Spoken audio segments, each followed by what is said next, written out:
नमो ज्ञानेश्वरा नमो ज्ञानेश्वरा, निवृत्ती उदारा सोपानदेवा, मुक्ताबाई नमो त्रिभुवन पावनी, आद्यत्रय जननी देवांची जयांचे केलिया स्मरण, होय सकळ विद्यांचे अधिकरण, तेचे वंदू श्रीचरण श्री गुरूंचे, ते नमस्कारोनी आता। यम लब्ध्वा चापरम लाभम मन्यते नाधिकं ततः, यस्मिन् स्थितो न दुःखेन गुरुणापि विचाल्यते। मग मेरूपासुनी थोरे, देह दुःखाचे नि डोंगरे, दाटी जोपा परिभारे चित्त न दाटे। कैवल्य साम्राज्य चक्रवर्ती विश्वमौली ज्ञानोबाराय सकल ब्रह्मनिष्ठ गुरुजनांच्या परमकृपेने श्री भगवती ज्ञानेश्वरीच्या 6व्या अध्यायाचा क्रमशः आपण विचार करत आहोत। परमात्म स्वरूपाला जाणण्यासाठी शास्त्रामध्ये अनेक प्रकारचे मार्ग कथन केले आहे। ते सगळे मार्ग परमात्म स्वरूपाशी आपल्याला जोडल्यामुळे त्या सगळ्या साधना मार्गाला योग असं म्हणतात। आणि क्रमशः भगवंताने 11व्या क्रमांकाच्या श्लोकापासून प्रारंभ करून 15व्या क्रमांकाच्या श्लोकापर्यंत संपूर्ण योग साधनेचा विचार प्रतिपादन केलेला आहे। यानंतर 16व्या आणि 17व्या श्लोकामध्ये योग साधना करणाऱ्या योगी साधकाने आहार विहारादिकांचे कसे नियम पाळावे त्याचाही भगवंताने विचार प्रतिपादन केला। जेव्हा साधकाच्या जीवनामध्ये युक्ती आणि योगाचा समन्वय जीवनामध्ये चांगल्या प्रकारे धारण केला जातो आणि ती साधना करण्यामध्येच त्याचं अंतःकरण पूर्णप्रमाणे स्थिर होतं, अशा पुरुषाचं अंतःकरण आता कोणत्याही परिस्थितीने चलायमान होत नाही। ज्याप्रमाणे जिथं प्रचंड प्रमाणातला वारा वाहत नाही अशा जागेवरचा दिवा स्थिर रूपाने प्रज्वलित राहतो, तसं त्याचं अंतःकरणही स्थिर राहतं। आणि मग अशा पुरुषाचं योग साधनेनं जे काही अंतःकरण चित्त निरुद्ध झालेलं आहे ते सगळ्या विषयांपासून उपरामतेला प्राप्त होतं। म्हणजे इहलोकातला किंवा स्वर्गातला कोणताही विषय त्याच्यासमोर हात जोडून जरी उभा राहिला तरी तो आपण सेवन करावा असं त्याच्या मनाला वाटत नाही। तैसे अहिकीचे का स्वर्गीचे, भोग पायिक झालिया इच्छेचे, परिभोगावे हे नरुचे मना माझी। त्याच्या अंतःकरणाला ते आवडत नाही। आणि मग असं रजोगुणाची चंचलता, तमोगुणाची जडता ज्या अंतःकरणातून निघून गेलेली आहे, शुद्ध सत्वगुणाने संपन्न असलेलं अंतःकरण आपल्या आत्मस्वरूपाचं दर्शन करण्यासाठी योग्य होतं। आणि जेव्हा त्याला आत्मसाक्षात्कार होतो तर आत्मा सच्चिदानंद स्वरूप आहे, त्याचं अंतःकरण आपल्या आत्मस्वरूपभूत असणाऱ्या आनंदामध्ये रममान होतं। दुसरीकडे तो देह इंद्रियाच्या संघातामध्ये किंवा कोणत्याही विषयामध्ये रममान होत नाही। तो रममानच का होतो तर याचं कारण आत्मस्वरूपाच्या ठिकाणी त्याला ज्या सुखाचा लाभ होतो ते सुख अंतरहित आहे, म्हणून त्याला आत्यंतिकम सुखम असं म्हणतात। मग विषय आणि इंद्रिय यांच्या संयोगापासून जसा आनंद होतो तसा आनंद प्राप्त होत असेल तर हे व्यावृत्त करण्यासाठी अतींद्रियम शब्द भगवंताने वापरला। अतींद्रियम सुखम, आत्यंतिकम सुखम, बुद्धिग्राह्यम सुखम असे 3 प्रकारचे भाग सांगितले। ज्या सुखाला कोणताही अंत नाही, इंद्रिय आणि विषयाच्या संयोगापासून ते निर्माण होत नाही, पण शुद्ध सत्वगुण संपन्न असणाऱ्या बुद्धीच्या द्वारे जे ग्रहण केलं जातं त्याला आत्मबुद्धी प्रसादजम असं 18व्या अध्यायामध्ये म्हणतात। आणि या सुखाला जो जाणतो तो कोणत्याही पद्धतीनं आता आपल्या आत्मस्वरूप या तत्वापासून चलायमान होत नाही। न चलती तत्वतः, तत्वापासून तो चलायमान होत नाही, कायमच आपल्या आत्मस्वरूपामध्ये रममान होऊन राहतो। यस्त्वात्मरतिरेवस्य आत्मतृप्तश्च मानवः आत्मन्येवच संतुष्टस्तस्य कार्यं न विद्यते। तो कोणत्याही प्रकारे आता आपल्या अंतःकरणाच्या वृत्तीपासून बाहेरच येत नाही। ज्ञानोबांनी याचं गूढ चिंतन केले बघा। ज्याप्रमाणे कुमुददळाच्या ताटावर बसून जो शुद्ध चंद्रकिरणांचं सेवन करतो असा चकोर पुन्हा वाळवंटाचे खडे किंवा वाळूचे खडे चाखत बसत नाही। सांगे कुमुददळाचिनी ताटे, जो जेविला चंद्र किरणे चोखटे, तो चकोर काय वाळवंटे चुंबित असे, तैसे आत्मसुख उपायिले, जयासे आपण पेचे फावले, तया विषय सहज सांडवले म्हणोये काही, किंवा जया आपण पे सांडूनी कही, इंद्रिय ग्रामावरी येणे नाही, तो विषय न सेवी हे काही विचित्र येतं. अंतकरणाचा स्वभाव आहे, त्याला फक्त सुख मिळालं पाहिजे, ते सुख विषयापासूनच मिळालं पाहिजे असा अंतकरणाचा आपल्या बुद्धीचा आग्रह नाही, पण सुख मिळालं पाहिजे असा मात्र आग्रह आहे. आणि मुळामध्ये जीवाला विषयापासून जे सुख मिळतं ना, त्यामध्ये कष्ट फार वाटतात. जीवाची अपेक्षा निर्विषय सुखाकरिताच आहे. म्हणून तर सुषुप्ती कालामध्ये आपल्याला जे सुख मिळतं तिथे पंचविषयापैकी कोणताही विषय नसतो, पण सुखाची उपलब्धी मात्र होती. याचा अर्थ काय आहे? विषय सुखाच्या आनंदाची अपेक्षा नाही, निर्विषय सुखाची सर्वांना अपेक्षा आहे, किंबहुना सुखाचीच अपेक्षा आहे. निर्विषय आपल्याला म्हणावं लागतं. विषयरहित सुखाचाच आनंद घेण्याची सर्वांच्या अंतकरणाची भूमिका आहे, परंतु ते बहिर्मुख झाल्यानंतर मिळत नाही. जेव्हा चित्त आपलं परतोने पाठीमोरे ठाके अंतर्मुख होतं, अंतर्मुख झालेली चित्तवृत्ती अज्ञान आवरणाचा भंग करते आणि मग अनावृत्त असणाऱ्या आत्मसुखाच्या आनंदाला जेव्हा चित्त ग्रहण करतं, तेव्हा ते चित्त वेगळं राहत नाही, स्वरूपाशी ते एकरूप होतं. याला ऐक्य असं म्हणतात, किंवा यालाच आपण बाद समानाधिकरण्य असंही म्हणतो. चित्त आपल्या चित्त धर्माचा परित्याग करून चैतन्य स्वरूपाशी एकरूप झालं की ज्ञानोबा म्हणतात, मग आपण सरिसे विरोने जाय. ते आपल्या आत्मस्वरूपामध्ये ऐक्य भावाला प्राप्त होऊन विरोण जातं. चित्त रूपाने न राहता मन हे राम झाले, मन हे राम झाले अशी त्याला एक भूमिका प्राप्त होते. आणि या भूमिकेच्या पलीकडे आता काही प्राप्तव्य नाही. जया परते अनेक नाही, जया ते इंद्रिय नेनते कही, ते आपणची आपुल्या ठाई होणे ठाके. ज्या प्राप्तीच्या पलीकडे आता काही प्राप्तव्य नाही आणि ज्या स्वरूपाला इंद्रिय कधीच जाणू शकत नाही. आपल्या जीवनातल्या काही अध्यात्मातल्या धारणा ह्या अत्यंत दृढ असल्या पाहिजे. परमात्मा कोणत्याही इंद्रियाचा, मनाचा, बुद्धीचा 6 प्रमाणापैकी एकाही प्रमाणांचा विषय होत नाही, कारण तो स्वयंप्रकाश आहे. जर आपण आपली इंद्रिय त्याला जाणली तर विषयाप्रमाणे तो इंद्रियांचा विषय होईल. मनानं जाणलं तर संकल्प विकल्पाचं विषयत्व येईल. बुद्धीने जर जाणत असेल तर मग त्याला वृत्तीज्ञानाचं विषयत्व येईल. आणि प्रमाणाचा जर तो विषय झाला तर प्रमेय होईल. प्रमेय झाला की जड होईल. या सगळ्याचं निराकरण ज्ञानोबा एकाच ओळीमध्ये करतात ना. मनाची नखी न लगे, जेत बुद्धीची दृष्टी न रिगे, ते इंद्रियाकीर जोगे काही होईल.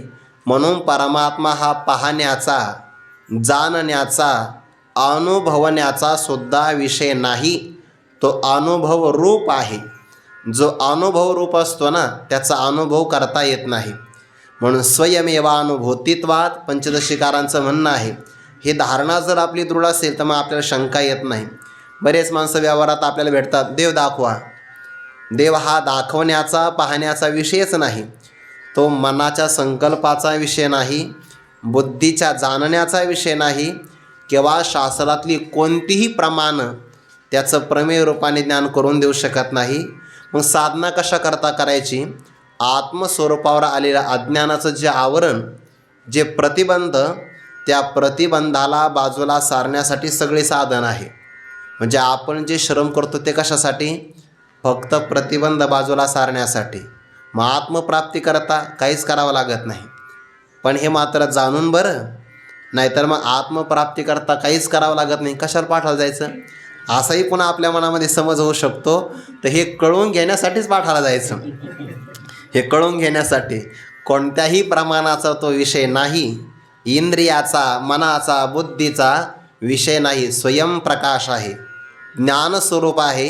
जे स्वयंप्रकाश आणि ज्ञानस्वरूप असतं त्याचं प्रकाशन इतर कोणीही करू शकत नाही. उपनिषदाचं म्हणणं किती गोड आहे बघा.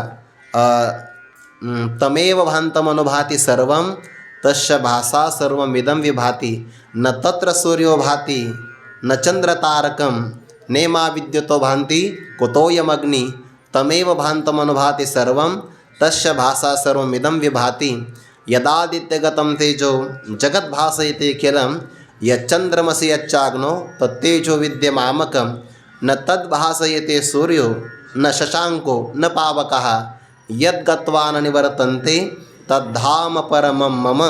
असं ते स्वरूप असल्यामुळे त्या स्वरूपाला इंद्रिय जाणत नाही.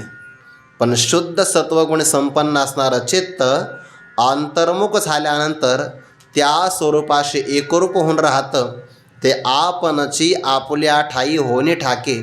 ते चित्त आपल्या आत्मस्वरूपाच्या ठिकाणी आपणच त्याच्याशी एकरूप होऊन राहतं. आणि चित्ताला आत्मऐक्य अवस्था प्राप्त झाली तर मग काय घडतं? मग अशा महापुरुषाच्या जीवनामध्ये प्रारब्ध प्राप्त कितीही दुःख जरी आले तरी त्या दुःखाचा प्रभाव त्याच्या अंतःकरणावर होत नाही. जेवढी म्हणून परमार्थाची साधना करायची, जेही अध्यात्म जीवन जगायचं, त्याच्या सगळ्याचा परिपाक आपल्या चित्तामध्ये बदल झाला पाहिजे. जर आपल्या चित्ताच्या भूमिकेमध्ये बदल झाला तर आपल्या अध्यात्माचा साधनेचा प्रवास आहे. नाहीतर आपण किती दिवस परमार्थ करतो हे लोकांना सांगण्यासाठी काही आवश्यकता नाही. बऱ्याच लोकांना हे भूषण वाटतं की मी एवढे दिवस परमार्थ करतो आहे, एवढ्या दिवसापासून. काही लोक सांगतात बघा, आम्ही एवढ्या दिवसापासून अध्यात्मात आहे. बदल काय झाला? बदल महत्त्वाचा आहे.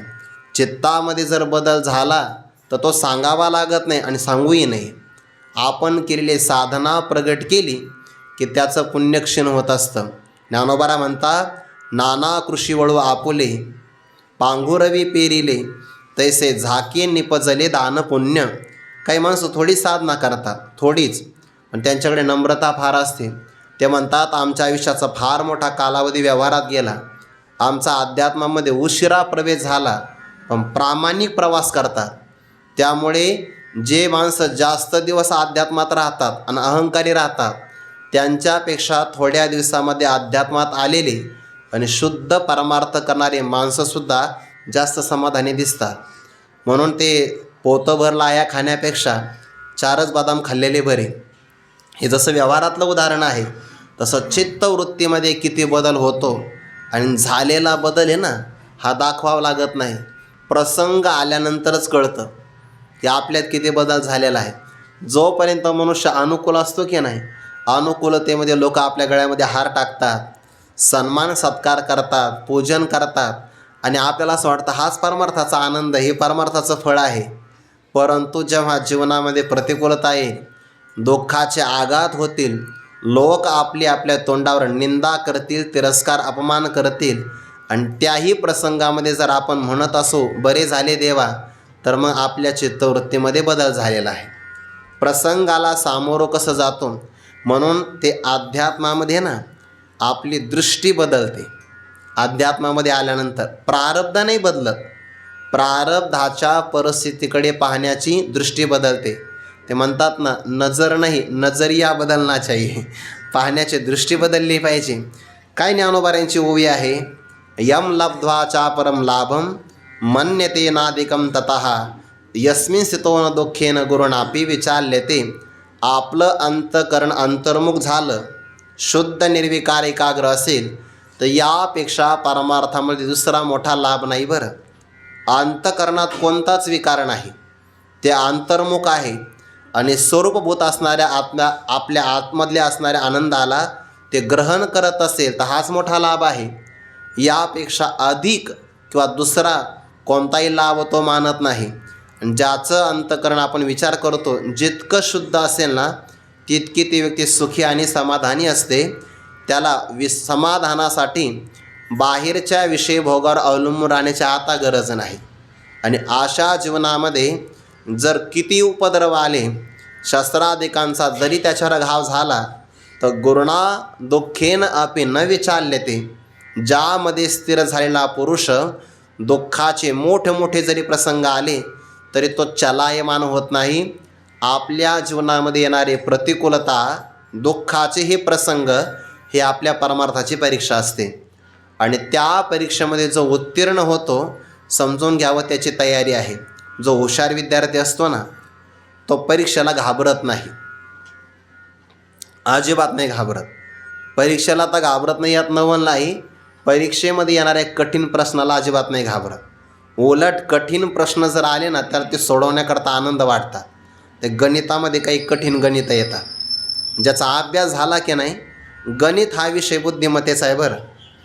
ते गणिताकरता बुद्धिमत्ता खूप चांगली लागते, नाहीतर मग 12चे लाख आणि लाखाचे 12 व्हायला काही वेळ लागत नाही. त्याला काही एक एंट्री जर चुकली तर काही पण होऊ शकतं बघा. तर कधी कधी नाही का आपण फोनपे वगैरे करतो, तर कधी कधी असं एखादा जरी क्रमांक चुकला का दुसऱ्याच्याच खात्यावर पैसे जाते आणि ज्याला जाते त्याच्याकडे नेमका बारका मोबाईल राहतो. असंही घडतं कधी कधी. आता ते कसं करणार, होतं की नाही असं. गणित हा विषय कठीण आहे, बुद्धिमत्तेचा आहे, पण ज्याचा अभ्यास चांगला झाला ना त्याला ते प्रश्नपत्रिका सोडवताना अजिबात भीती वाटत नाही, फक्त ते सोडवता आले पाहिजे. जसं हुशार विद्यार्थी परीक्षेला घाबरत नाही, असा चांगला आध्यात्मिक व्यक्ती जो असतो ना तो दुःखाला घाबरत नाही. दुःख किती येऊ द्या, उलट दुःखाच्या प्रसंगामध्ये आपण किती स्थिर राहतो यावर आपली अध्यात्माची तयारी कळून येते. आपण किती तयारी केलेली आहे ही प्रतिकूलता आहे. जसं आपण काल विचार केला की पहिलवान एकमेकाच्या हातामध्ये हात घेतात, दुसऱ्याची ताकद आजमावतात ते की समोरचा किती तयारीचा आहे. तसे दुःखाचे प्रसंग आपली तयारी सांगतात. जगद्गुरू तुकोबारांचा व्यापार खूप चांगल्या प्रकारे चालू आहे, पण भगवान म्हणले बघू आता प्रतिकूलता देऊ जीवनामध्ये. इतकी प्रतिकूलता भगवंतांनी प्रदान केली, पण तुकोबारांचं अनुसंधान मात्र सुटलं नाही. अनुतापे तुझे राहिले चिंतन, झाला हा वमन संसार. म्हणून आध्यात्मिक व्यक्तीने असं कधीच म्हणू नये बरं. बऱ्याचदा आपलं रडगाणं असतं, बघा ना आम्ही किती दिवसापासून परमार्थ करतो, देवदेव करतो, एवढ्या जपमाळा जपतो, पण देवाला मात्र आमचं चांगलं बघवत नाही. आमच्या जीवनामध्ये एवढे दुःख का येतात? अरे ते प्रारब्ध आहे. आध्यात्मिक व्यक्तीने रडू नये. असं रडणं म्हणजे दुःखापासून पलायन करणं आहे. जे माणसं दुःखापासून पलायन करतात ना तेच माणसं आत्महत्या करतात. आत्महत्या हा पर्याय नाही. उलट आत्महत्या करणाऱ्या पुरुषाला दुसऱ्या क्षणामध्ये नरकवास सांगितलेला आहे. इतर बाकी किती पाप करा म्हणजे कराच असं त्याचा अर्थ नाही. कितीही पाप जर केले तर त्याला प्रायश्चित्त आहे, पण आत्महत्या ज्याच्या हातून घडते त्याला प्रायश्चित्त नाही. देणार कोणाला प्रायश्चित्त? ज्याला द्यायचं त्याने तर आत्महत्या केलेली आहे. पलायन करणं हे शहाण्या पुरुषाचं लक्षण नाही. आता एकतर गडावरून उडीच मारायची, नाहीतर मग युद्ध तरी करायचं. आता दोर कापून टाकलेले आहे, एकतर उडी मारून मारा नाहीतर युद्ध करता करता मारा. हतो वा प्राप्स्यसि स्वर्गम जित्वा वा भोक्षसे महिम. म्हणून आध्यात्मिक व्यक्ती हा धैर्यवान असतो. धीर हा म्हणतात त्याला, जो कशापासूनही मागे हटत नाही. यम ही न व्यथयन्ते ते पुरुषम पुरुषर्षभ समदुःख सुखम धीरम समृतत्वाई कल्पते. धीर म्हटलं आहे म्हणून सुखाला आणि दुःखाला समानतेनं पाहतो.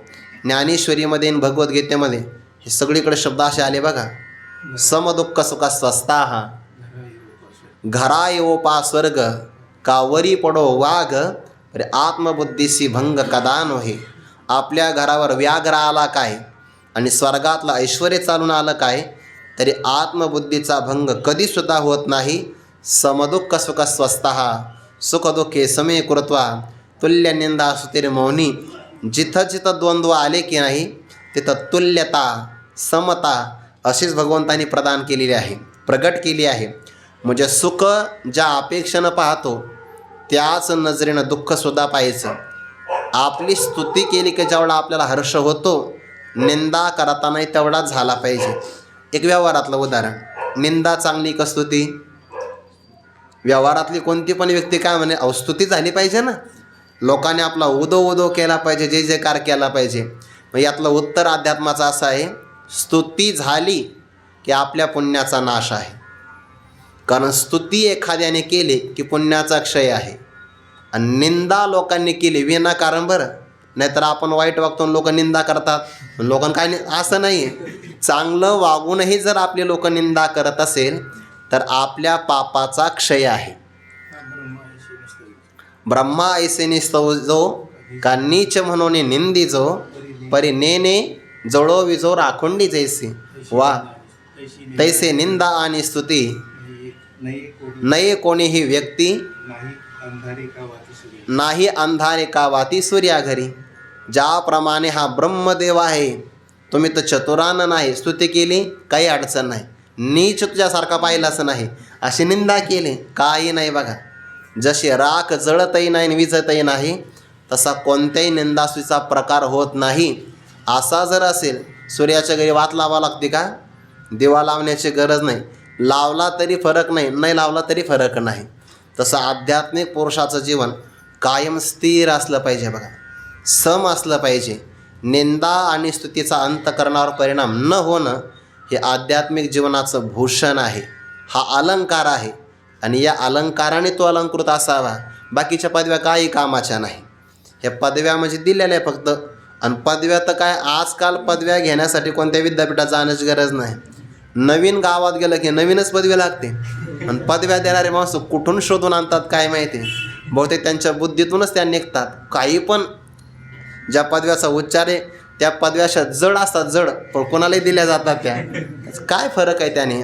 आपलं समाधान बिघडलं नाही पाहिजे तर आपला अध्यात्मातला प्रवास चांगला आहे. निंदा केली एखाद्याने तर आपल्या जीवनातलं पाप नष्ट होतं, म्हणून निंदकाचे उपकार मानले पाहिजे. तुकोबारा म्हणतात बघा, असो ऐसे खळफार आम्हा तयाचे उपकार करीती पातकांची धुनी मोल न घेता साबणी. जे दुष्ट माणसं असतात ना त्यांचे उपकार आहे. का बरं? निंदा करतात, आपली निंदा करतात याचा अर्थ आपले पाप धुवून काढतात. जो आपल्याला स्वच्छ स्नान घालतो, जो आपले कपडे स्वच्छ करून देतो, त्याचे उपकार मानले पाहिजे. नाही म्हणे पण त्याला काही साबण वगैरे काहीच नाही, खळासारखा दुष्टासारखा उपकारीच नाही जगामध्ये कोणता. का बरं? पातकांचं धुणं धुवून काढतो, मोलही घेत नाही, पगार नाही मागत. साबण मोल न घेता साबणी, साबणाचाही खर्च मागत नाही आणि स्वतःच्या कष्टाचं सुद्धा वेतन घेत नाही. उपकार आहे की नाही? ही नजर आहे, हे पाहण्याची दृष्टी आहे. मग मेरो पासोनी थोरे देह दुःखाचे नि डोंगरे दाटी जो पापरी भारी चित्तन दाटे. मेरू पर्वतापेक्षा मोठाले दुःख त्या दुःखाच्या डोंगरानी त्याचा देह दडपला जातो. बरं, दुःखाचं ओझ देहापर्यंत होतं, पण अध्यात्माचं वैभव असं आहे, परी भारी चित्त न दाटे. दुःखाच्या भाराने चित्त दाटलं जात नाही किंवा न दटे, दडपलं जात नाही. सामान्यतः ओझ जर पडलं अंगावर तर त्या ओझ्याने मनुष्य वागतो. बघा कोणताही व्यक्ती असू द्या, एक क्षमता असते. समजा आता लहान मुलगा आहे, तो कळशीवर पाणी आणू शकतो, पण जर त्याची ताकद कमी असेल ना, आपण हंडाभर पाणी डोक्यावर दिलं तर त्याचं त्याला ओझ होतं. किंवा व्यवहारामध्ये सुद्धा आपल्याला हे कळतं. म्हणजे जास्त जर ओझ असेल तर मनुष्य खाली वागतो, दडपला जातो किंवा दाटला जातो. पण हा महात्मा असा आहे, मेरू पर्वतापेक्षा मोठं दुःख असेल आणि त्या दुःखाचा डोंगर जरी त्याच्या जीवनामध्ये आला ना, तरी त्याचं शरीर दडपल्या जाईल, पण चित्ताला मात्र ओझ नाही होत. हे अध्यात्मातली भूमिका आहे, मनस्थितीचा बदल आहे. बघा चित्त न दाटे ही मनस्थिती बदललेली आहे. आणि देह दुःखाचे नि डोंगरे दाटी जो ही परिस्थिती आहे, परिस्थिती ही प्रारब्धावर आहे आणि मनस्थिती अध्यात्माच्या प्रयत्नाने आहे. म्हणून प्रारब्धाच्या ठिकाणी बलवान आहे आणि अध्यात्मविद्याच्या ठिकाणी बलवान आहे. एक काल कोणीतरी शंका विचारली, म्हणे मग प्रारब्ध जर बलवान असेल तर या प्रमाणाचा अर्थ काय करायचा? एका जनार्दनी भोग प्रारब्धाचा हरिकृपे त्याचा नाश झाला, तर इथं नाश शब्दाचा नाश असा अर्थ न करता नाश म्हणजे खोटं समजणं, बाद होणं असा त्याचा अर्थ घ्यायचा. स्वप्नामध्ये खरं वाटतं, जागृतीमध्ये आल्यानंतर स्वप्न खोटं वाटतं की नाही, तसं प्रारब्धामध्ये सुख आणि दुःखाचे भोग होतात, पण ज्ञानी पुरुष त्या सुखदुःखाला सत्य नाही मानत, त्या सुखदुःखाला तो खोटं मानतो. आणि खोटं मानलं की त्याचा मनुष्याच्या मनावर परिणाम नाही होत. खरं मानलं की परिणाम होतो. बरं, खोटं मानलं तर परिणाम नाही होत. आणि ते खोटं मानणं हे हरी कृपेनं त्याचा नाश आहे, बाध होणं आहे. व्यवहारामध्ये दिसतंय बघा, खरं मानलं की दुःख आहे आणि खोटं मानलं की आनंद आहे. ते चित्रपट पाहायला जातो, त्या चित्रपटामध्ये काय होतं, पटीचे जळ हुताश तो दृष्टीचाचे आभास, पटी अग्नी ओलांश दोन्ही नाही. हनुमंतरायांनी लंका दहन केले. कुठं? त्या दूरदर्शनच्या पडद्यावर. लंका दहन केली तर टी व्ही जळते का? नाही जळत. आणि हनुमंतांनी समुद्राच्या जवळीन आपली शेपटी शांत केली. मग काय टी व्ही ओली होती का? नाही. तो फक्त दृष्टीचा फरक आहे. जसं त्याच्यामध्ये अग्नी नाही आणि ओलावा नाही, तसं जीवनामध्ये सुख आणि दुःख दिसण्यापुरते आहे. ते खोटं मानणं, त्याचाच बाध होणं हा त्याचा नाश आहे. पण प्रारब्ध म्हणतो तुम्हाला किती खोटं ठरव, मी तुला सुखदुःख देणार. आणि ब्रह्मविद्या अध्यात्मविद्या असं म्हणते, सुखदुःखाचे प्रारब्ध तू किती भोग दे, मी त्याला सत्यत्वाने माझ्या मनामध्ये प्रवेश करू देणार नाही. दोन्ही आपापल्या ठिकाणी समर्थ आहे. मग मेरूपासुनी थोरे, देह दुःखाचे नि डोंगरे, दाटी जोपा परिभारे, चित्त न दाटे. अवश्यंभावी दुःख आहे, प्रारब्धही भोगून संपवावं लागतं ना. प्रारब्ध म्हणजे आपण कमवलेली शिदोरी आहे. मग जर ती आपल्याला खाल्ल्याशिवाय पर्याय नाही, तर मग रडत रडत खाण्यापेक्षा आनंदाने खाल्लेले काय वाईट आहे? खावं तर लागणारच आहे ना. आणि ते गुरुवारी डॉक्टर बाबा एक स्वामी महाराजांचं उदाहरण सांगत होते बा. सांगत असतात पाठामध्ये, स्वामी महाराज सांगायचे, बाबा ते पाठात सांगतात. एका मनुष्याने 100 रुपये उसने घेतले दुसऱ्याकडून. माणसं घेताना लय गोड बोलतात, देताना विसरून जातात. घेताना 100 रुपये घेतले बा, पुढच्या आठवड्यात देतो, असं काही कामं सांगतात. आणि आठवड्याला अहो द्यायचीच होते हो, मग ते काय झालं, एक काम निघालं, पुढच्या आठवड्यात देऊ. देईनाच बघा. जो देईना तर मग तो देणारा जो व्यक्ती होता तो घरी आला, 100 रुपये काढ. तो म्हणला 100 रुपये सांगून तुम्ही काही पण सांगा, 100 रुपये मी काही देणार नाही. तो 100 रुपये नाही देणार? मग नाही देणार. मग 100 कांदे खा. तो मला चालतं. त्याला वाटलं 100 कांदे खायचे, कांदे खाल्ले 100 रुपये, हा मागणार नाही. मग त्या कांद्यामध्ये प्रकार असे, काही मोठे कांदे, काही चिंगळ्या असतात बारकाल्या, असं चिंगळ्याच म्हणतात त्याला. मग त्याने ते खायला सुरुवात केली. त्या दिसायला बरे दिसले, मग ते कांदा कापताना रुडू येतं, मग खाताना नाही काय येणार. ते 2-4 खाल्ले त्याने आनंदाने कच्चे कांदे, मग लागले जीभ सोलले ना, डोळ्यातून पाणी, नाकातून पाणी. तो म्हणला बघा 100 रुपये आणि कांदे सोडून तुम्ही काही सांगा. तो म्हणला मग एक काम कर, 100 मिरच्या खा. आणि त्याला वाटलं ज्या तळण्याकरता मिरच्या नाही का भेटत बाजारामध्ये, काकडीसारख्याच लागतात बघा. पण तो हुशार होता, त्याने लवंगी आणल्या. म्हणजे लवंगी दिसायला खूप बारीक असते, पण असायला तिखट. 2-3 जरी टाकल्या ना, 5-6 लोक स्वयंपाक होतो, इतकी भाजी तिखट होती त्याची. मग त्याने 2-4 खाल्ल्या. आता ते मिरची आहे, 10 करणार. तो म्हणला 100 रुपये कांदे मिरच्या सोडून काही सांगा. तो म्हणला 100 फटके खा माझ्या बुटाचे. जुन्या काळातला जोडा, त्याला पुढून लोखंडी नाल लावलेली, 2-4 खिळे ठोकलेले, आणि जे पाठीवर टाकायला सुरुवात केली, 10-5 फटके खाल्ले. तो म्हणला हे बघा 100 रुपये, त्याच्यानंतर मिरच्या, कांदे, जोड्याचे फटके सोडून काही पण सांगा. तो म्हणला आता काही नाही सांगणार, 100च दे. त्याने विचार केला, एवढे हाल भोगण्यापेक्षा 100 रुपये दिलेले बरे. मग आता 100 रुपये द्यायचेच होते ना, मग मिरच्या, कांदे, फटके खाण्यापेक्षा अगोदर दिलेले बरे. तसं प्रारब्ध भोगायचंच आहे ना, मग ते रडून भोगण्यापेक्षा आनंदाने भोगलेलं काय वाईट आहे. जर सुखाकडे आपण आनंदाने भोगलं तर आपली आतमध्ये तपश्चर्या होईल. सहन करण्याचे सामर्थ्य, शक्ती वाढवली पाहिजे. महापुरुषाचं चित्त असं आहे. म्हणून या ओव्या जेव्हा आपण ऐकतो की नाही, तर या ओव्या आपल्या आदर्श असाव्या. तैसे हारपली आपण पे पावे, ते संतान ते पाहता गिवसावे, मनोन वानावे ऐकावे तेच सदा, येत वडील जे जे करीते, तया नामधर्म ठेवीते. त्यांच्या जीवनामध्ये दुःखाचे प्रसंग नाही का? उलट संत जीवनामध्ये जेवढे दुःख येतात ना, तेवढे तर आपल्यासारख्या साधकांच्या जीवनातसुद्धा येत नाही. भक्त प्रल्हादांसारखे भक्त आहे, पण किती प्रकार आहे मारण्याचे. तुकोबारासारखे भक्तही देवाचे, पण समाजामध्ये मान्यता नाही. कीर्तन करायला लागले की चालू कीर्तनामध्ये सुद्धा ताडण आहे. किती प्रचंड वेदना यातन आहे.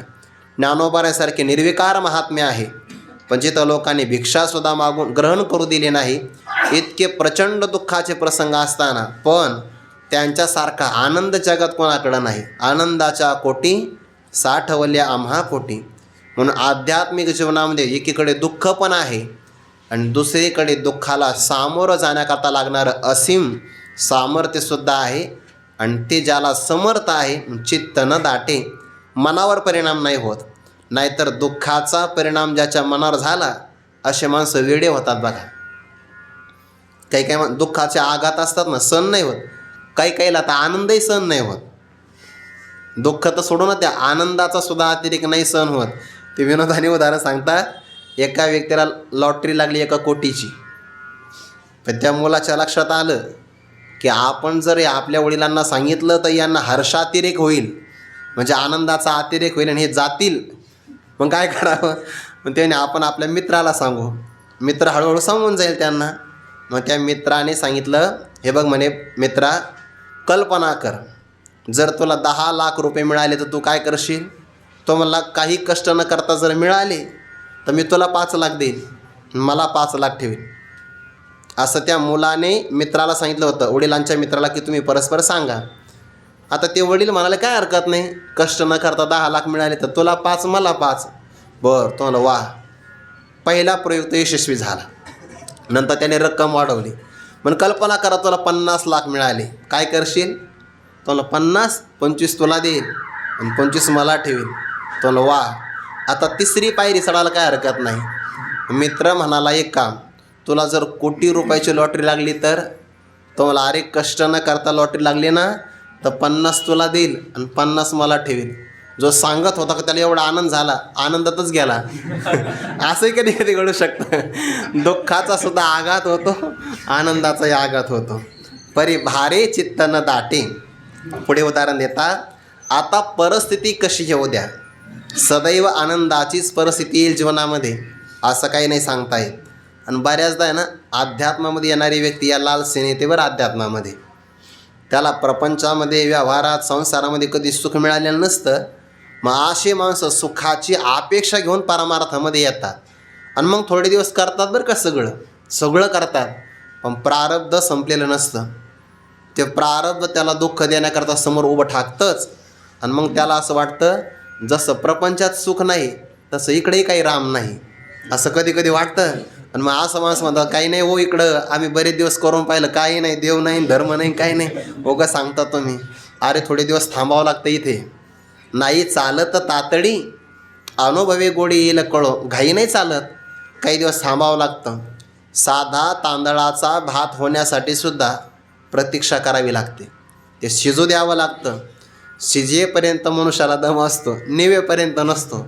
गरम गरमच ताटामध्ये आलं पाहिजे ते, तसं नाही, थोडे दिवस द्यावे लागतात. इथं हे परिस्थिती आहे, येतात जातात, दृष्टी बदलली पाहिजे. जी एरवी तरी सहजे, सुखदुःख तैचे सेवीचे, देह जळी होईचे मासोळीचे. ज्ञानोबा म्हणता, आपल्याला सुख आणि दुःख कधी भोगावे लागतात. सोपं उदाहरण आहे जीवनातलं. ज्या काळामध्ये देह तादात्म्य असतं ना, तेव्हा सुखदुःख भोगावे लागतात. आणि जेव्हा आपण देहाला विसरतो ना, तेव्हा सुखदुःख भोगावेच लागत नाही. साधं उदाहरण आहे, जागृतीमध्ये जर एखाद्याची आपल्याला लाथ लागली, पाय लागला की मनुष्याला राग येतो बघा. आणि तोच मनुष्य जर गाढ झोपलेला असेल तर एखादी व्यक्ती आपल्याला तुडवून पुढं जाते, तेव्हा काहीच वाटत नाही, अपमान नाही वाटत. एरवी असा पाय लागला तर दिसत नाही का, डोळे आंधळे झाले का, असं म्हणतात की नाही माणसं. कारण जागृतीमध्ये अहंकार जागा आहे, देह तादात्म्य आहे आणि सुषुप्ती अवस्थेमध्ये देहाचा विसर पडलेला आहे. देह हेच एक पाणी आहे आणि त्या पाण्यामध्ये जीवात्मा मासोळीप्रमाणे राहिला, म्हणजे जशी मासोळी पाण्याच्या बाहेर काढली की मरते, तसं देहाचं तादात्म्य बाजूला केलं की जशाशी तळमळ होते, असा जो जीव देहरूपी पाण्यामध्ये मासोळीप्रमाणे राहतो की नाही, मग त्याला सुख आणि दुःख दोन्ही पण भोगावे लागतात. एरवी तरी सहजे, सुखदुःख तैच सेवीजे, देह जळी होईजे मासोळीजे. आणि खरंय दुःखाचे आघात आहे ना, देहापर्यंतच असतात. परिणाम आपण आपल्या मनावर करून घेतो. नाहीतर समजा एखाद्याने आघात केला, कुठपर्यंत होतो? शरीरापर्यंतच होतो. फार झालं तर हाडापर्यंत होतो. म्हणजे शस्त्रादिकांची मर्यादा फक्त आपल्या अस्थीपर्यंतच आहे, त्याच्यापुढं नाही. आपलं मन तर कोणत्याही यंत्रामध्ये सुद्धा सापडत नाही. का सापडतं? अजिबात नाही. सूक्ष्म शरीरसुद्धा ब्रह्मज्ञान होईपर्यंत अमरच आहे. नैनम छिंदन्ते शस्त्राणी नैनम दहते पावकः न चैनम क्लेदयन्त्यापो न शोषयते मारुतः. जसा आत्मा अविनाशी आहे ना, तसं जोपर्यंत ब्रह्मज्ञान होत नाही तोपर्यंत आपलं सूक्ष्म शरीर एकच असतं. फक्त प्रत्येक जन्मात आपण वरचं बदलतो. जसं मोबाईलमध्ये सिम कार्ड तेच असतं, फक्त आपण वरचा हँडसेट बदलतो. तसं प्रत्येक जन्मामध्ये पंचमहाभूताचं शरीर बदलतो आपण कपडे बदलल्याप्रमाणे. आतमध्ये 17 तत्वाचं किंवा 19 तत्वाचं सूक्ष्म शरीर तेच असतं. म्हणजे मागच्या जन्मामध्ये जे माझं मन होतं ना, तेच आता आहे. आणि जर मुक्त नाही झालो तर भविष्यकाळात तेच मन राहणार आहे. मुक्त झालं या जन्मामध्ये प्रयत्न करून तर मग त्याचा बाध होऊन जाईल, मग ते ब्रह्मस्वरूपाशी एकरूप होईल. नाहीतर ही चालतच राहणार आहे ब्रह्मज्ञान होईपर्यंत. म्हणून स्थूल देहापर्यंतच अनुकूलता प्रतिकूलता या प्रसंगाची मर्यादा आहे. पण त्या प्रसंगाला आपण आत घेऊन जातो मनामध्ये. आणि काही माणसं सांभाळत बसतात बघा. आपण जर कुठे प्रवासाला गेलो, आता प्रवास आहे, सामुदायिक जीवन आहे, गोष्टी काही कमी जास्त होऊ शकतात, प्रसंग विसरता आले पाहिजे. गाडीतून खाली उतरला सगळं विसरलं पाहिजे. ते घरात नाही आणायचे प्रसंग. किंवा आपण ऑफिसमध्ये गेलो, आता होऊ शकतं ना काही घटना घडतातच. आणि नेमकं असं असतं की ऑफिसमध्ये अनेक माणसं भेटतात, काही माणसं विनाकारण चिडचिडच करतात कार्यालयामध्ये. मग ते घरी आणायचं का? विसरता आलं पाहिजे. आपल्याला किती गोष्टी किती दिवस सांभाळायचे हे करत. साधा मोबाईलसुद्धा आपल्याला सांगतो, बरं स्टोरेज भरलेला आहे, डिलीट करा काहीतरी. साधा मोबाईल सांगतो आपल्याला की आता काही ॲप्स व्यवस्थित काम करणार नाही, असं मोबाईलसुद्धा आपल्याला सांगतो. मग आपल्या मनातले काहीतरी डिलीट करता आलं पाहिजे ना. आपण प्रसंग विल्डिंग करून ठेवतो. तुम्हाला 10 वर्षापूर्वी असं म्हणला होता आणि त्याने माझ्याकडे तिरक्या नजरेने पाहिलं होतं. 10 वर्षापूर्वी सांभाळतो. काही वेळ आहे का? काय सांभाळायचं नाही. का शस्त्रेवरी तोडिलिया देह अग्नी माझी पडलिया चित्त महासुखी पहुडलिया चेवोचे नाही. एका मनुष्याने दुसऱ्या मनुष्याला मारलं, सहज मारलं. म्हणून का मारलं? म्हणे 10 वर्षापूर्वी आम्हाला डुक्कर म्हणला होता. अरे म्हणे मग तेव्हाच मारायचं ना. नाही तोपर्यंत मी डुक्कर पाहिलं नव्हतं. वा, आता अर्थ कळाला. किती दिवस सांभाळून ठेवलंय म्हणजे 10 वर्षापूर्वीचा अर्थ आताशे सांभाळून ठेवायचे नसतात प्रसंग. का शस्त्रेवरी तोडिलिया. वरी म्हणजे देहाच्या वर. काय प्रसंग आहे बघा. आता एवढे प्रसंग येईल का जीवनामध्ये? आपल्या तरी येतात का? का शस्त्रेवरी तोडिलिया. शस्त्राने वरून घाव घातलेले आहे. या बाबतीमधलं कठीण प्रसंग जर पाहिलं ना, कठीण प्रसंग, तर एक आहे धर्मवीर संभाजी महाराज. का शस्त्रेवरी तोडिलिया. दुसरे आहे भीष्माचार्य. देवगिरीचे एक जावाई आहे हरपाल देव, त्यांचा पण असाच प्रसंग आहे. किंवा तुकोबारांच्या जीवनामध्ये चालू कीर्तनामध्ये मंबाची बुवानी मारलं. काटेरी फांदी होती की नाही, 2-4 त्या काठ्या तुटून गेल्या. त्याही प्रसंगामध्ये तुकोबार आहे, काही प्रतिकार नाही करत. का शस्त्रेवरी तोडिलिया. किंवा भागवतामध्ये आलं आहे बघा. तुम्ही अवश्य ना या 2-3 ओव्या कळण्यासाठी श्रीमद एकनाथी भागवताचं 23वा अध्याय वाचा बघा. फारच गोड प्रसंग आहे. ज्याला अनुकूलतेपेक्षा प्रतिकूलता, ज्याला आपल्या जीवनामध्ये प्रतिकूलता आल्यानंतरही आपला परमार्थ स्थिर रूपाने जिवंत ठेवायचा असेल, भिक्षुगीत वाचा तुम्ही. मी कालच वाचलं. हे सांगण्यासाठी वाचावंच लागतं बघा. अभ्यास करावा लागतो पाहण्यासाठी. मग खरं सांगू का, तुमच्यावर उपकारच नाही, तुमचेच माझ्यावर उपकार आहे. तुमच्या निमित्ताने माझा अभ्यास होतो आहे.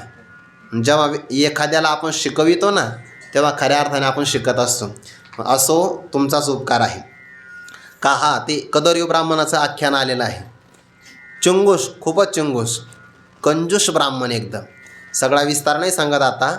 आणि मग दैव बदललं, प्रारब्ध आणि प्रतिकूलता आली, सगळं द्रव्य हरण झालं. पण त्या काळात वैराग्य प्राप्त झालं, संन्यास घेतला. आणि संन्यास घेतल्यानंतर पुन्हा एकदा आपल्या गावाचं अवलोकन करावं, ते आपल्या आपल्या जन्मभूमीमध्ये आले. आता संन्यासी महात्मा त्यांच्याकडे गोदडी आहे, दंड आणि कमंडलू आहे. बाकी मधुकरी मागण्याकरता काही पात्र असेल, वस्त्र असेल, जपमाला असेल, अक्षसूत्र असेल, हे सगळे सामुग्री गावात आले. काही जुन्या लोकांनी पाहिलं, अरे म्हणे हा तर कदुरी ब्राह्मण आहे, कंजूस होता कंजूस, आणि आता मात्र संन्यास ग्रहण केला. आता त्या कदरीव ब्राह्मणाची वृत्ती बदललेली होती बरं. पण गावातल्या लोकांना काय माहिती? आणि गावातल्या लोकांना तसं काही माहिती नसतंच. ते फक्त ऐकिवात असतात, त्यांना काही अनुभव नसतोच. ते म्हणाले, का हो महाराज, कोणत्या आश्रमात राहता तुम्ही? की आतापर्यंत किती चातुर्मास तुमचे झाले? असे वागबान सोडू लागले दुर्जन लोक. म्हणे हा दंड फार चांगला दिसतो, या दंडाच्या आत रत्न ठेवले का तुम्ही? किंवा तुमच्या अंगावरची असणारी गोदडी त्याच्या आतमध्ये धाग्याने ओवून तुम्ही काही धन वगैरे संचय केला का काय? काहीने गोदडी फाडली, कमंडलू हिसकावून घेतला, दंड तोडून टाकला. कदरीव ब्राह्मण म्हणतात, यांच्यासोबत आपण कोणत्याही प्रकारे आता प्रतिकार करू नये.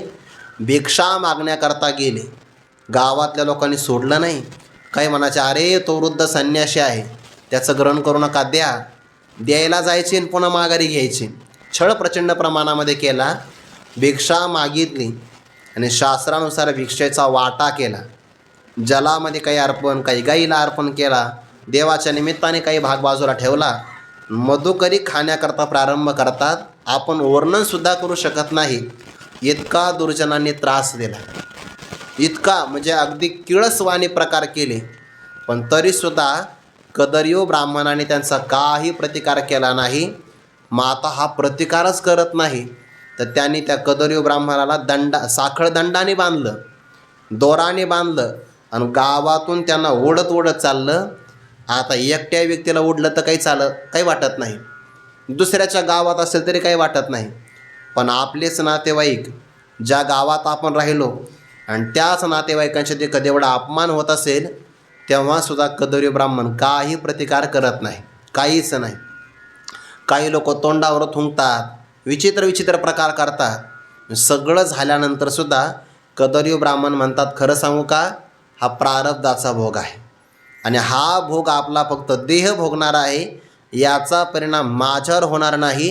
हे लोकसुद्धा माझ्या सुखदुःखाला कारण नाही, माझ्या सुखदुःखाला कारण माझं मन आहे. नायम जनोमे सुखदुःख हेतुर न देवतात्मा ग्रहकर्म कालाह मनःपरम कारणमामनंती संसार चक्रम परिवर्तयद्यत. सगळ्याला कारण माझं मन आहे. इतका प्रतिकार, पण शांती मात्र ढळली नाही बरं. प्रसंग येत असतात, का शस्त्रेवरी तोडिलिया देह अग्नी माझी पडलिया. देह अग्नीमध्ये जरी पडला आणि शस्त्राने जरी देहवरती तोडला तरी चित्तावर परिणाम नाही होत. का? चित्त महासुखी पहुडलिया.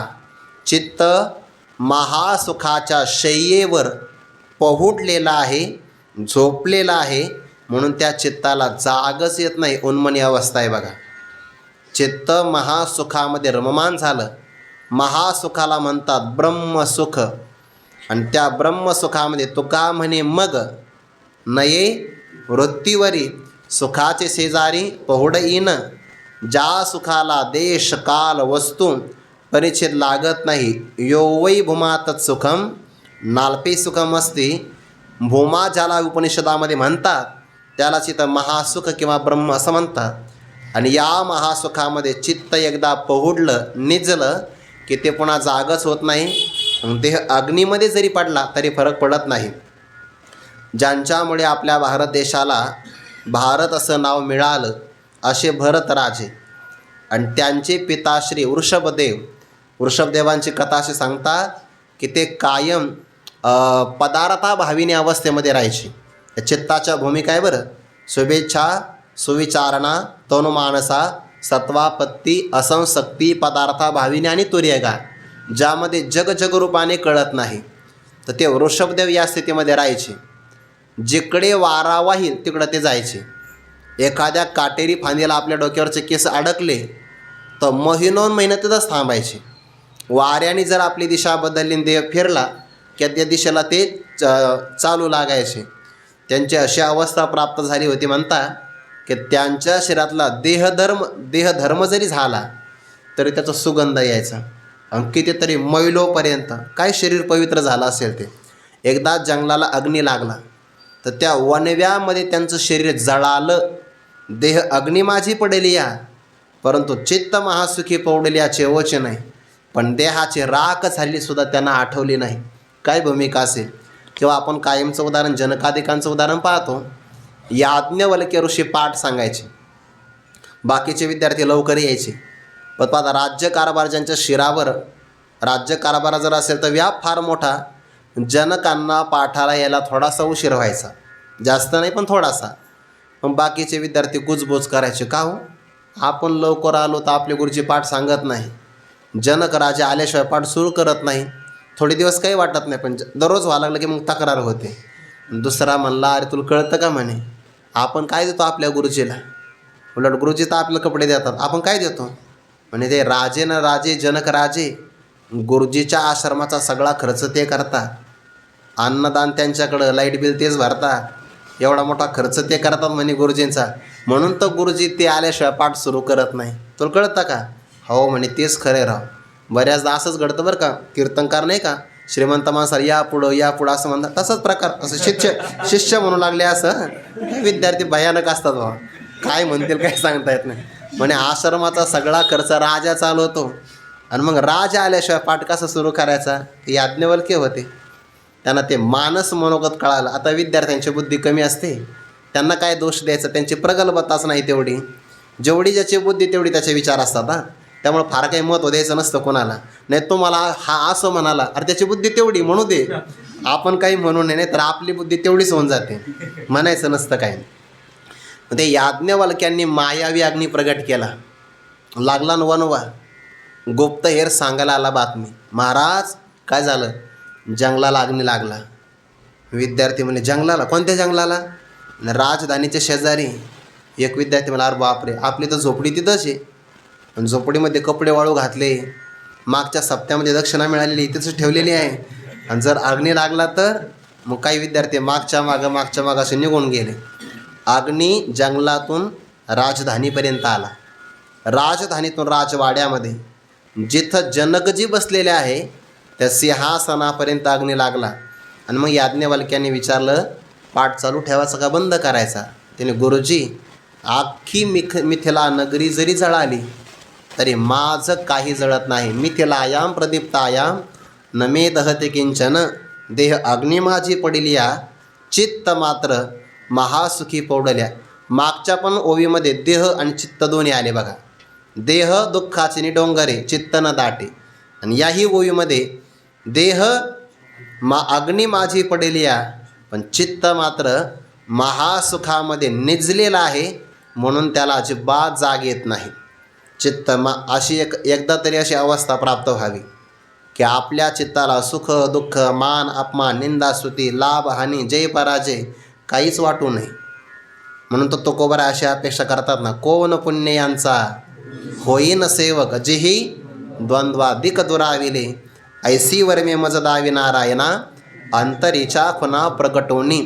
सगळा परमार्थ यासाठी करायचा आहे. गुरुवारी मारुती बाबा सांगत असतात बघा, देहामध्ये पित्त असावं लागतं म्हणजे भूक चांगली लागते, व्यवहारामध्ये वित्त असावं लागतं म्हणजे व्यवहार चांगला चालतो, आणि परमार्थामध्ये चित्त चांगलं असावं लागतं. सगळा परमार्थ करायचा तो चित्तासाठीच करायचा. चित्तात बदल झाला, मनस्थिती बदलायची, परिस्थिती नाही. परिस्थितीत आपण किती बदल केला तर ती बदलतच राहते. परिस्थिती कोणाची स्थिर नसते राहत, कायम बदलते, म्हणून त्याला संसार म्हणतात. जे बदलतं त्याच्यात आपण काय बदल करायचा. उलट जे बदललं पाहिजे ते चित्त आहे, आणि एकदा त्याच्यात बदल झाला म्हणून बुद्धीचा पालट इथं आहे बरं. धरारे काही मागोता हा नाही मनुष्य देह, चित्त महासुखी पौडल्या चेवो नये ऐसे. अशा प्रकारे आपण पारी गोनी ठाये, मग देहाची वासन पाहे, आणि कची सुख होणे जाये म्हणून विसरे. अशा प्रकारे चित्त आपण पारी गोनी ठाये. आपनपा शब्द आत्मवाचक आहे. अशा प्रकारे चित्त आपल्या आत्मस्वरूपाच्या ठिकाणी अंतर्मुख होऊन प्रवेश करतं, रिगोनी ठाये, बाहेर जात नाही विषयाकडे आता. आणि मग असं झालं तर देहाची वासन पाहे. तुकोबारांचं प्रमाण आहे ना, देवा आता ऐसा करे उपकार, देहाचा विसर पाडी मज. देहाचा विसर तेव्हा पडत असतो केव्हा, जेव्हा चित्त आत्मस्वरूपाशी तादात्म्य त्याला प्राप्त होतं. मग देहाची वासन पाहे, त्या देहावरच येत नाही, देहाची वाटसुद्धा पाहत नाही. आनिकची, आनिक म्हणजे आणखीन, अलौकिक सुख होऊनी जाये म्हणून विसरे. जे अलौकिक आत्मिक सुख आहे त्या सुखाशी ते चित्त एकरूप तदाकार होऊन जातं आणि म्हणून विसरे. मग ते कशाला विसरतं माहिती आहे का, देहाला, त्यानंतर विषयाला, जगाला, सगळ्याला विसरतं. मी माझे ऐसे आठवण विसरले जयाचे अंतकरण. पार्था तो संन्याशी जाण निरंतर, एक अंतरी निश्चळ जे निहाळिता केवळ. विसरले सकळ संसार जात, एका गुणानुवाद करिता उपरती होणे चित्ता. निरवधी तल्लीनता निरंतर एक ऐकताची निवाले. ते देहभावी सांडिले म्हणून अनुभवे पातले तद्रूपता. विसरले सकळ संसार जात. असा तो प्रकार होतो. चित्तावर सगळा परमार्थ अवलंबून आहे. आणि चित्ताला ही भूमिका प्राप्त झाली की ते देह तादात्म्यावर येत नाही, त्याला देहभ्रांती होत नाही. चित्त सुख आणि दुःख दोनालाही जाणत नाही. अशी चित्ताची व्यवस्थित भूमिका प्रतिपादन केल्यानंतर आता योग कशाला म्हणतात त्याची व्याख्या परमात्मा पुढच्या श्लोकामध्ये करणार आहेत. ते चिंतन आपण उद्या पाहू. पुंडलिक वरदारी विठ्ठल श्री ज्ञानदेव तुकाराम मौली ज्ञानेश्वर महाराज की जय. जगद्गुरु तुकाराम महाराज की जय. सद्गुरु जोग महाराज की जय.